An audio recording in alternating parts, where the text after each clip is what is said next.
your bucket. Hear now the word of the Lord. When he had completed all his discourse in the hearing of the people, he went to Capernaum.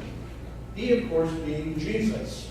And the discourse that we're referring to is a reference to this Sermon on the Plain, which parallels the Sermon on the Mount that was found in Matthew. Many of the most important things that Jesus had to say, he said in these two sermons. These are things that he really wanted all of us to remember. Now he is done with that message, and he's coming down out of the mountain, out of the foothills, and he's walking to Capernaum, which is not terribly far away. And while he and his followers are walking there, something extremely important happens. Verse 2. And a centurion's slave, who was highly regarded by him, was sick and about to die.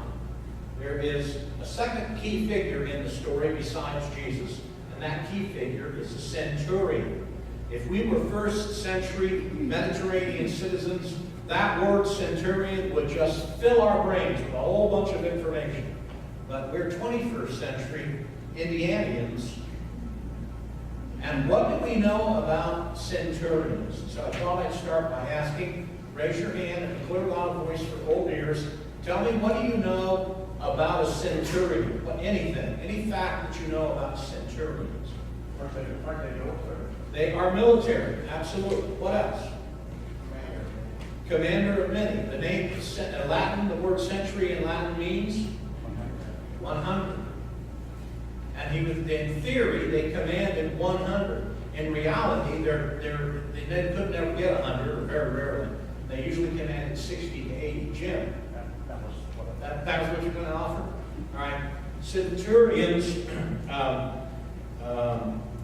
by definition, a centurion means lifer.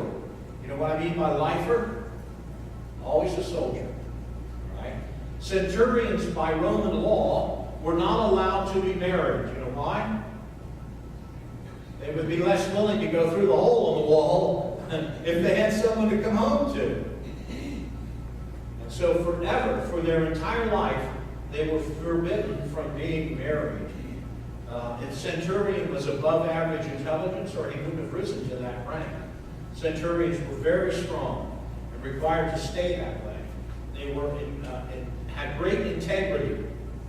If a centurion told you something, which is why the centurion at the bottom of the cross, after the death, looks up on the cross and says, "Surely that was the Son of God," carried great weight in the first century, because a centurion always told the truth. Reasonably wealthy, and if a centurion managed to live through 20 years of active duty, and not very many of them got there, they were paid an enormous pension by the Roman government for the rest of their lives. And that is the category that this gentleman falls into. He is allowed to live out his life. He's always on call for civilian duty, but he never has to fight again unless Rome is attacked. And so he is living out a comfortable retirement in the town of Capernaum. And I'll tell you one more interesting Bible trivia detail about this gentleman. The first convert, the first Gentile convert to Christianity, according to Bible history, is this guy. So he holds a unique place in Christian history. Verse 3, when he heard about Jesus, he sent some Jewish elders asking him to come and save the life of his slave. When they came to Jesus, they earnestly implored him, saying, "He is worthy for you to grant this, for he loves our nation, and it was he who built our synagogue." The previous verse said that the centurion had a slave that was about to die, and he cared deeply for this slave. Got any idea what sex this slave might have been? Woman. And when it says he cared deeply, what role in his life do you think this woman played? That of a wife. Not legally married, but that's who she was. She shared his bedroom. He deeply loved this woman. And she is dying, and there's nothing he can do about it. All of his power, all of his wisdom, all of his connections get him nothing. But then he hears about this wandering miracle worker who's a Jewish guy. And so he sends word to him. Now, there's some very interesting details about this centurion included in the verse I just read. He built his community a synagogue by himself. All right? Let's just imagine that we've decided we're going to treat this like the old restaurant on the end of town. We're going to tear this puppy down. We're going to just get rid of this thing. And we're going to have a guy down the street who's going to build us a new one at no cost. Would that not, I mean, forget about tearing down the building. If somebody came walking in off the street and said, you know what, I'll be happy, I want to build you a new church. No cost to you at all. Wouldn't that be a little bit impressive? In Kansas, we had a huge food pantry.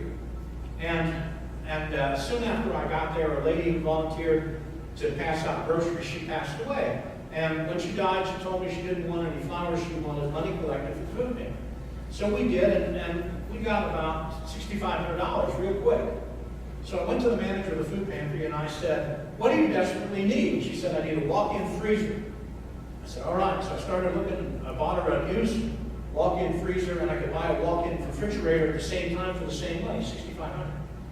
And I did my basic research, and I knew it was a pretty good sized thing, but I thought we could put it inside. Turns out, I thought we could put it outside. Turns out it has to be inside. So one Sunday morning, in the bulletin, I added 3 lines to the bulletin. We're starting a building fund for the walk-in freezer room. After church that Sunday, a man who I did not know shook my hand and he said, what is this? He held up the bulletin. I said, da-da-da-da-da, and he said, that's okay, I'll build it for you. $40,000 addition in the back of the church. Didn't cost the church a dime. That's the kind of guy this centurion was. Very generous, very dedicated, very faithful. And his friends, his Jewish friends, held him in awe. The kind of faith that took, the kind of sacrifice and dedication. And so when he asked for their help, they book it for Jesus. And the centurion knows not to go himself or not to send his slaves because they're Gentiles. By their very presence with Jesus, they would defile him. So the centurion knows that that's not a good thing. He doesn't want to offend. So he sends his friends. The fact that he built them a synagogue means that he believed in God deeply. In other words, he put his money where his mouth was. His walk matched his talk. Now, Jesus started on his way with them, and when he was not far from the house, the centurion sent friends, meaning other Jewish people, to say this to Jesus, Lord, do not trouble yourself far further, meaning don't go any further geographically, for I am not worthy for you to come under my house. For this reason, I did not even consider myself worthy, even myself, to come to you. But just say the word, and my servant will be healed. This is the 2 very powerful statements made by the centurion that we're going to focus on this morning. The elders have just finished giving their glowing report of this man, and here comes some more friends who say, I've got a message from Mr. Centurion. He says, just say the word, and my servant will be healed. And he says, I'm not worthy to come to you, a wandering holy man with no possessions and no standing, no social status, is not anything. A centurion, a war hero, a wealthy man who built a synagogue to his community, a pillar of virtue, says he's not worthy to come to the wandering. We don't think that's posturing, we think that's humility. There are 2 points to the message this morning, and that's the first one. It is extremely hard for the carnal me, the carnal you, to put down one's pride and say, I can't do this. It's extremely difficult for us to say,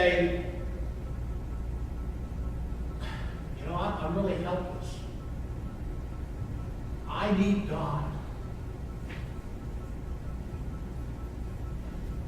The first step to salvation, I think, is humility. Christians are not only marked by love, kindness, forgiveness, and generosity, but they're marked by humility. They do not demand the respect that they are entitled to. They do not say my way or the highway. They do not leave the things do not go their way. They do not want to be the center of the universe. Let's read on. The next verse, or repeating the same verse.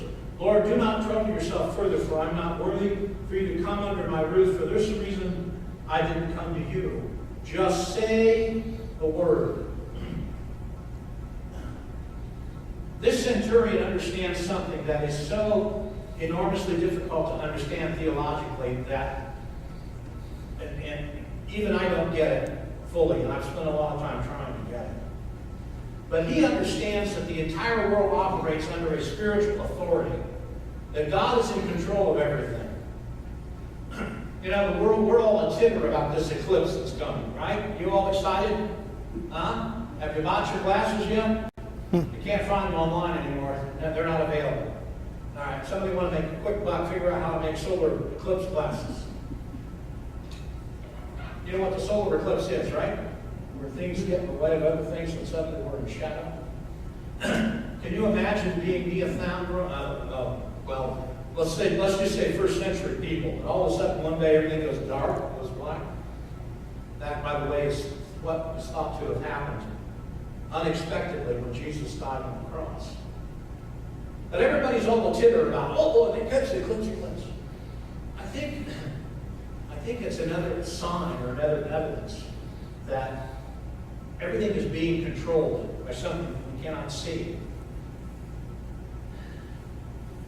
Say the word. There is a spiritual power and authority present. This gentleman is used to having people obey what he says, and he's used to obeying. And he recognizes that Jesus is the supreme authority of the world. The world answers to him. All right, moving on. In some ways, this passage talks about prayer. And I have to throw in a couple of thoughts about prayer. He says he's not entitled for anything that Jesus wants to give him. He's not worthy. Right? So many people come to prayer with an attitude of entitlement. If I do the right thing, if I say it the right way, if I have the right number of people praying, if I'm on my knees the right way, if I have enough faith, if I pray it enough times, I'm entitled to have my prayers answered. No, you're not. If I say, in Jesus' name, it'll be answered. No, it won't. I can grow deeply enough in faith that every prayer I pray will be answered. No, it won't. I know that you've had a bad experience with a pastor, at least that's what I was told, that he has told more than one person in this church family that their prayers weren't answered because they don't have enough faith. That's hooey, folks. Because God is the one who chooses to answer prayers. God is the one who determines what prayers get answered. He only answers those prayers that allow him to further his kingdom, show off his glory, and demonstrate his power. This prayer from the centurion, that's what it is. It's a request for help from Jesus, is a prayer. And he comes without an attitude of entitlement. He recognizes that Jesus is the one in authority. And he says, just say the word. Can you and I ever come to our knees and say to the Lord, just say the word? And I believe it will happen. And then we move on to the most profound statement. Now, when Jesus heard this, he marveled at the centurion, and he turned and he said to the crowd that was following him, I say to you, not even in Israel have I found such great faith. It never occurred to me until this 2 weeks ago when I wrote this.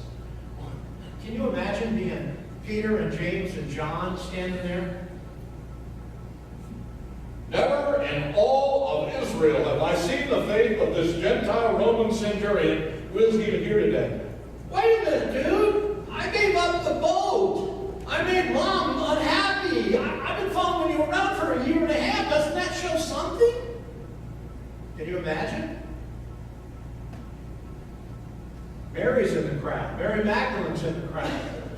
Never have I seen anyone such great faith. I think some people would have been a little upset about that.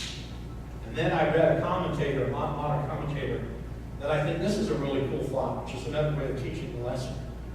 If Jesus had put together a Letterman's top 10, top 10 list, top 10 list of greatest people of faith, where would the centurion be on that Jesus' list of greatest men and women of greatest faith? Huh? What do you think? My opinion is one or two. Mary might make it to one, but nobody beats the centurion. All right? Which also raises this question. Where would I be?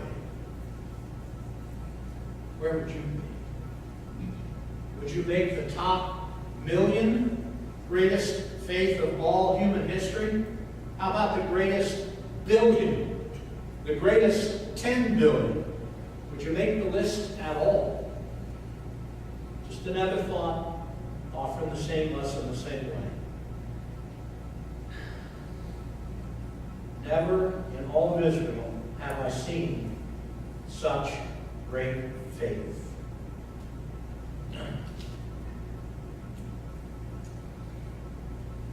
What is faith? Anybody want to offer me an answer to that one? The Greek word is pistis, P-I-S-T-E-S. Believing in? Believing without seeing. All right? Those of you who claim to be in love, prove it to me. Prove it to me that Bruce loves you. Say it. Prove it. Huh? Huh? There's evidence. There's indications. I mean, he's still hanging in there. But how do you prove that? You cannot prove that. Faith is the certain knowledge that God is there. That's the meaning of the word pistis, by the way. Certain knowledge that God is there. You and I have a certain knowledge this morning. Are you absolutely certain? In many ways, today's message is a jamble. That's a jumble and a jam. And yet, it will come to a pretty brisk conclusion here in a minute or two. But this word picture helps some people, and some people don't think this is absolute utter nonsense. But here, I'm going to try, okay? God is a river. God is a river. You and I are standing on the banks of the river right now, okay? We can look down there, and we can see what the river has done. We can go that way and see all the things that it has done. We can look this way and wonder about what it can do. We can admire the river. Wow, isn't that an amazing river? Wow. And we can sit on the banks of the river every Sunday and we can feel good about sitting on the banks of the river. Wow. Isn't it neat to listen to the sound of the water go by? You know? And that's a powerful thing to look at that river. Like Niagara River, you know? But the river doesn't do us any good if we sit on the bank and watch the river go by. The river is only of value if you get into the water. The river doesn't change anything, doesn't take you anywhere, doesn't do anything unless you get in the water. But you're never going to be in the same spot ever again if you get into the water. And what does it take to get into the water? It takes faith, the certain knowledge that the water is really where I'm supposed to be. I'm supposed to be going with that flow. Not sitting on the bank, admiring the beautiful river. You could say, God is inviting us to step into the waters, to wade out a little bit deeper, to wet our feet in the waters of His love. Recognize the old song? Faith. What is faith? Hebrews 11:1. Now faith is the assurance of things hoped for, the conviction of things not yet seen. What is faith? One of my great go-to guys when I want illustrations from sermons is Charlie Swindoll. Love Swindoll. He wrote an autobiography many years ago. And he tells this story in his autobiography about one of the ways he learned about faith. He and his wife were in seminary in Dallas. Dallas in the summer is very hot, in case you've never been there. And seminary dormitories are notoriously hot. And they didn't have the air conditioning. And they, and most seminary students are very scraped by with ramen noodles and all that. And Cindy, his wife, said, Charlie, can't we get an air conditioner? We need to get an air. You need to get a second job or do something so we can get an air conditioner. Charlie says, no, as every proud seminary student could ever tell you, I'll just pray about it, and God will give us one. Yeah, when you're a seminary student, you believe God will do anything. You're 100% convinced.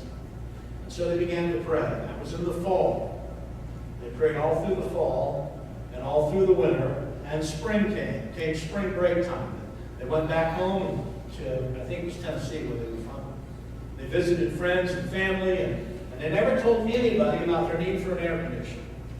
And they were one day from leaving to go back to Dallas, and they got a phone call from a gentleman that they used to go to church with. Hadn't heard from him in more than 5 years. This gentleman said, Charlie, I was praying today,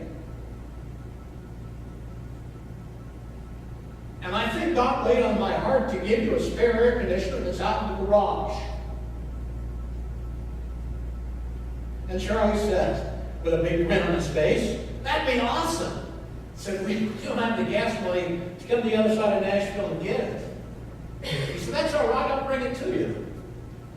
So the gentleman drove across town and gave Charlie and his wife an air conditioner. And they took it back to Dallas, they installed it, and it was still running 4 years later when he graduated and left.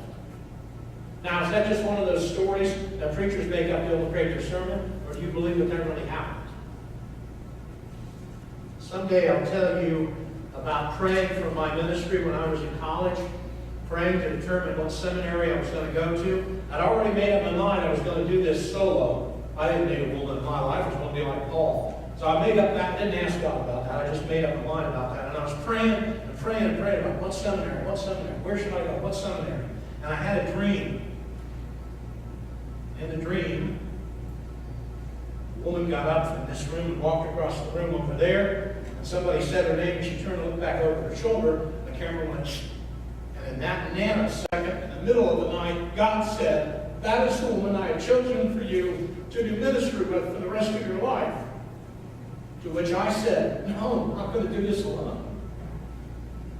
I woke up the next morning, and the picture was still on the curtain of the room across from when I woke up. Before conscious thought hit my brain, there's a picture on the wall of a woman that I have yet, to me, that's going to be my wife. I won't tell you the whole story. But one day when we were in choir together, she got up to put her music away and walked across the room and put her music in the cabinet. Somebody said her name, she turned and looked over her shoulder.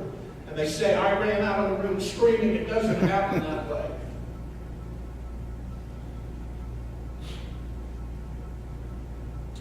Faith is believing in what you cannot prove and what you cannot see.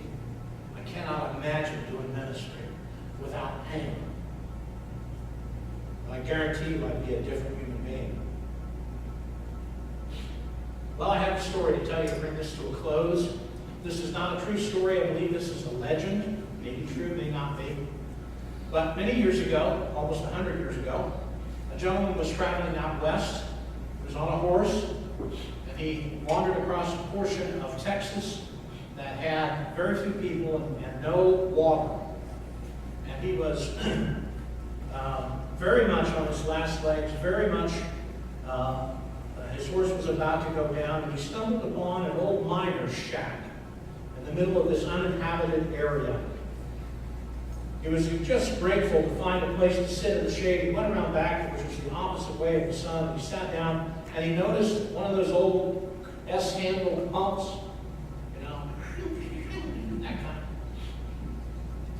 And he went over and he started pumping, and against all hope there'd be any water pump, You know that kind of vacuum pump, what's required to make a vacuum pump work, right? Water. And he doesn't have any water. And he's leaning against the building, and he's just given up all hope. And then he notices kind of behind the pump is an old stoneware jug, like you find with the whiskey in it, with a cork in it.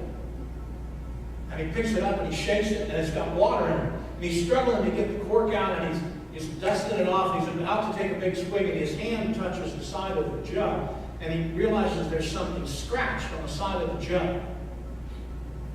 And so he scrapes that off, and it says on the side of the jug, you have to prime the pump with all the water in the jug. Now that makes no sense. He's got enough water in this jug to survive another day or two and enough to keep his horse going for a little bit. Why take a chance on pouring it into that pump and getting nothing? And he sits there and he looks at that jug and he looks at the pump.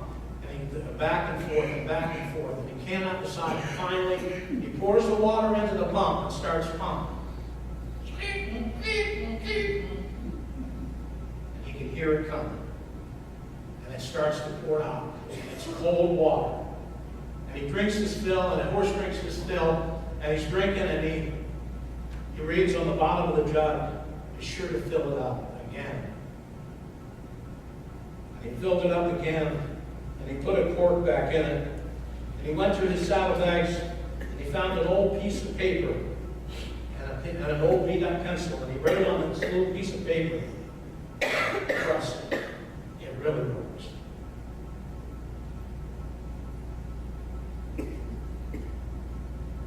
You gotta go all in. You can't stick your toes in the water and expect anything to happen. You gotta go all in. You gotta invest it all.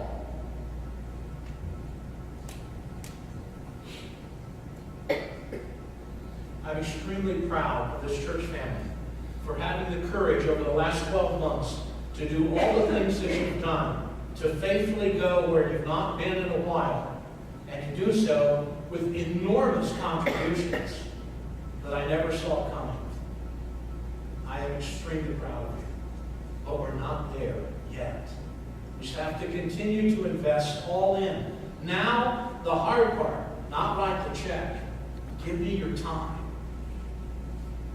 I want to end with a 2-sentence, non-rhyming poem that was written more than 4 centuries ago. It is where the sermon title comes from and why there's a bucket on the front cover of your bulletin. The poem is entitled, If I Had Only Known. Lord, I crawled across the barrenness of life to you with my empty cup, uncertain in asking that I would even get a single drop of refreshment. If I had only known you better then, I'd have come running with a bucket.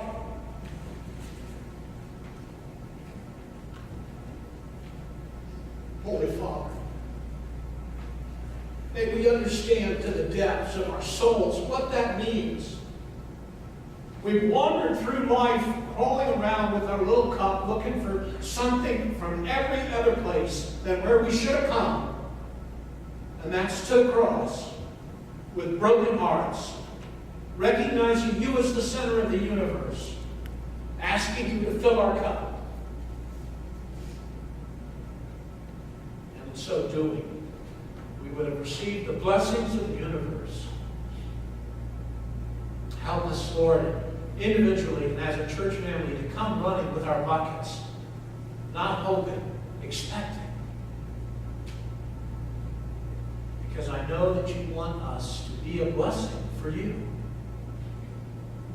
And the only thing standing in the way is our faith. We ask these things in the name of Jesus Christ.